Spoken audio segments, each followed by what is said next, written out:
السلام علیکم ورحمۃ اللہ وبرکاتہ۔ الحمدللہ رب العالمین والصلاة والسلام علی سید الانبیاء والمرسلین وعلی آلہ وصحبہ اجمعین، اما بعد۔ بسم اللہ الرحمن الرحیم۔ قال رسول اللہ صلی اللہ علیہ وسلم: ترکت فیکم امرین لن تضلوا ما تمسکتم بہما کتاب اللہ وسنت رسولہ۔ رسول اللہ صلی اللہ تعالی علیہ وسلم کا فرمان جو میں نے آپ کے سامنے یہ حدیث پڑھی ہے، یہ موطا امام مالک کے اندر موجود ہے، اور اس کا کسی نے آج تک اختلاف نہیں کیا۔ اگرچہ یہ حدیث مرسل ہے، لیکن تمام طبقہ کے مسلمان اس حدیث کو مانتے ہیں۔ اس کی وجہ یہ ہے کہ رسول اللہ صلی اللہ علیہ وسلم نے ارشاد فرمایا: میں تمہارے درمیان دو چیزیں چھوڑ کر جا رہا ہوں، اگر تم ان دونوں کو مضبوطی سے پکڑے رہو گے تو ہرگز گمراہ نہیں ہوگے، ہرگز گمراہ نہیں ہوگے۔ ایک اللہ کی کتاب ہے اور دوسری اس کے رسول کی سنت ہے۔ ایک اور روایت بھی ہے جس میں آپ نے فرمایا کہ میں تمہارے درمیان دو چیزیں چھوڑ کر جا رہا ہوں، ایک اللہ تعالیٰ کی کتاب اور دوسری میرے اہل بیت، میری اطرت۔ اس کے متعلق میں پھر کسی وقت وضاحت کروں گا، لیکن آج سردست میں نے آپ کے سامنے صرف اسی حدیث کا مفہوم پیش کرنے جا رہا ہوں۔ پرسوں 2 جولائی کو ایک جنازے میں شرکت کا موقع ملا۔ انتہائی میرے قریب میرے خاندان کا ایک فرد، ایک عورت فوت ہوئی۔ اس کا نماز جنازہ میں نے پڑھانا تھا۔ انتہائی سخت گرمی تھی، سورج تپا ہوا تھا، زمین تپی ہوئی تھی۔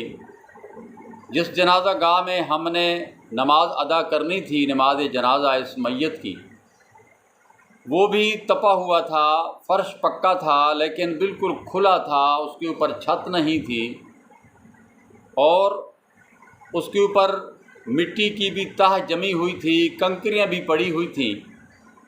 سخت گرمی تھی، 11 بجے کا وقت تھا، آپ اندازہ لگا لیجئے۔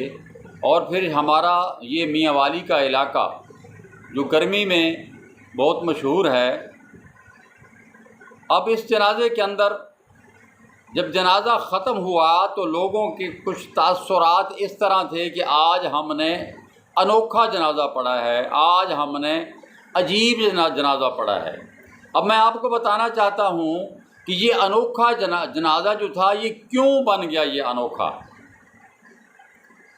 اصل میں ہم میں سے اکثر لوگ بالکل دین کے بنیادی اصول سے ہی ناواقف ہیں، اور دوسری چیز ہمارے اکثر علماء، مولوی حضرات میرے سمیت آپ کہہ لیں کہ بالکل دین اسلام کے جو بنیادی ارکان ہیں، ان کے جو مسائل ہیں، فضائل ہیں، ان سے بھی بے بہرہ ہیں۔ ہوا یہ کہ جب میں نے دیکھا کہ انتہائی سخت گرمی ہے، تپش ہے، زمین تپی ہوئی ہے، فرش تپا ہوا ہے، جب میت لائی گئی تو میں نے اعلان کیا کہ بھائی تمام حضرات جوتوں سمیت آ جائیں اندر، سخت گرمی ہے، آپ جوتے اتار کر نہ آئیں، بالکل 11 بجے کا وقت ہے اور زمین تپی ہوئی ہے، آپ جوتوں سمیت آ جائیں۔ بلکہ جن لوگوں کے جوتے، اگر ان کو یقین ہے کہ میرا جوتا جو ہے وہ پاک ہے، اس کے ساتھ گندگی لگی ہوئی نہیں ہے، صاف ہے، تو وہ ان جوتوں سمیت نماز جنازہ میں شریک ہوں تاکہ ان کے پاؤں کو تکلیف نہ ہو نیچے۔ اب ایک انوکھی بات ان کے لیے یہ تھی کہ جی جوتوں سمیت آ جائیں، حالانکہ مسجد نہیں تھی، وہ کوئی قالین، کوئی صاف کچھ بھی نہیں تھا، ایسے آوارہ فرش پڑا تھا جس کے اوپر چھت بھی نہیں ہے، لوگ ادھر آ کر تردد کرنے لگے کہ ہم جی کیسے اس کے اوپر جائیں۔ میرے بھائیوں، یہ جوتے جو ہیں یہ لباس ہے، انسان کا سر سے لے کر پاؤں تک یہ سارا کا سارا لباس ہے۔ جوتے لباس کے اندر آتے ہیں۔ صحابہ کرام رضوان اللہ علیہم اجمعین کے دور میں یہ قالین، یہ صفیں، یہ چٹائیاں کچھ بھی نہیں تھا۔ ننگی ریت پر جوتوں سمیت وہ نماز پڑھا کیا کرتے تھے۔ البتہ یہ ہے کہ ان کو پتہ ہوتا تھا کہ ہم نے اپنے جوتوں کو صاف پاک رکھنا ہے۔ یہاں بھی اگر ایک انسان کو آج بھی اگر پتہ ہے کہ میرے جوتے صاف ہیں، پاک ہیں، وہ اس کے اندر نماز ادا کر سکتا ہے۔ یہ صحیح بخاری میرے ہاتھ کے اندر ہے۔ اس صحیح بخاری کے اندر ہی یہ روایت موجود ہے کہ نبی صلی اللہ علیہ وسلم نے جوتوں سمیت نمازیں پڑھی، صحابہ نے پڑھی۔ یہ بالکل واضح بات ہے۔ ایک یہ انوکھی بات تھی۔ دوسرا، میں نے کہا بھئی آپ تمام حضرات گھر سے نیت کر کے آئے ہیں، کیونکہ نیت دل کے ارادے کا نام ہے۔ آپ نیت کر کے آئے ہیں کہ میں نماز جنازہ پڑھنے جا رہا ہوں، اور آپ کو پتہ ہے یہ جنازہ جو میت ہے یہ ایک عورت کی میت ہے۔ بس یہ کافی ہے، آپ کی یہ نیت کافی ہے، کوئی ضرورت نہیں الفاظ دہرانے کی۔ یہ بھی عجیب بات تھی، ہمارے ہاں مولوی حضرات جو ہے وہ لمبی چوڑی نیت کرتے ہیں اور ساتھ ساتھ کہتے ہیں جی میرے ساتھ آپ نیت کہتے جائیں، پھر نیت پر جتنا وقت لگتا ہے اس سے کم وقت میں وہ جنازہ کی نماز فارغ کر جاتے ہیں۔ اچھا، یہ بھی ایک نئی بات تھی ان لوگوں کے لیے۔ میں نے کہا بھائی نیت کرنا ضروری نہیں ہے، بس آپ نے نیت کے الفاظ کہنے۔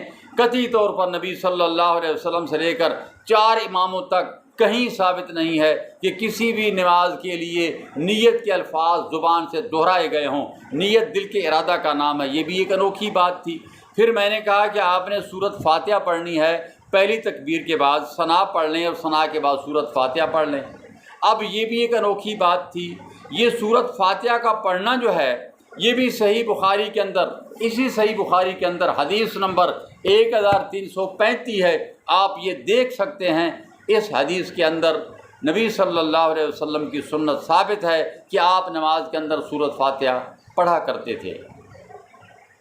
اس کے بعد سخت گرمی تھی، میں نے دعائیں بھی مختصر کیں کہ لوگوں کو تکلیف نہ ہو، اور اس کے بعد میں نے اعلان کیا، نماز جب جنازہ ہم نے سلام پھیرا تو میں نے اعلان کیا کہ بھائی جس شخص نے دعا کے اندر شرکت کرنی ہو وہ قبر میں ہم جب میت کو رکھ دیں گے، دفن کر دیں گے، دفن کرنے کے بعد ہم قبر پر دعا کھڑے ہو کر کریں گے، اس کے لیے دعائیں کریں گے۔ اگر کوئی دعا میں شرکت کرنا چاہتا ہے تو وہ رک سکتا ہے، نہیں تو تمام حضرات کو اجازت ہے۔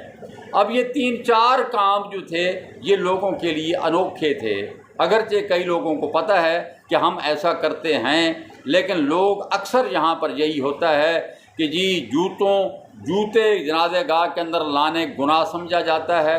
نمبر 2، نیت گویا فرض ہے، اور فرض کے طور پر مولوی حضرات نیت کرواتے ہیں۔ نمبر 3، سورۃ فاتحہ نماز جنازہ کے اندر نہیں پڑھنے دی جاتی، نہ مولوی پڑھتا ہے نہ لوگ پڑھتے ہیں۔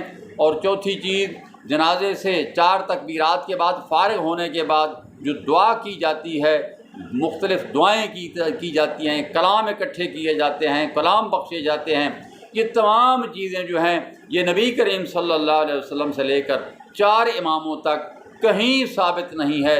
اگر کوئی ثابت کر دے نبی سے، خلفائے راشدین سے، صحابہ سے، تابعین سے، ائمہ 4 سے کوئی ثابت کر دے تو میں یہ عاجز ماننے کے لیے تیار ہے، بلکہ جرم دینے کے لیے تیار ہے۔ اس لیے یہ ایک انوکھا جنازہ لوگوں کو محسوس ہوا۔ میں نے آپ کے گوش گزار کر دیا، آپ بہت سی چیزیں سمجھ گئے ہوں گے۔ وما علیہ الا البلاغ، وآخر دعوانا الحمد للہ رب العالمین۔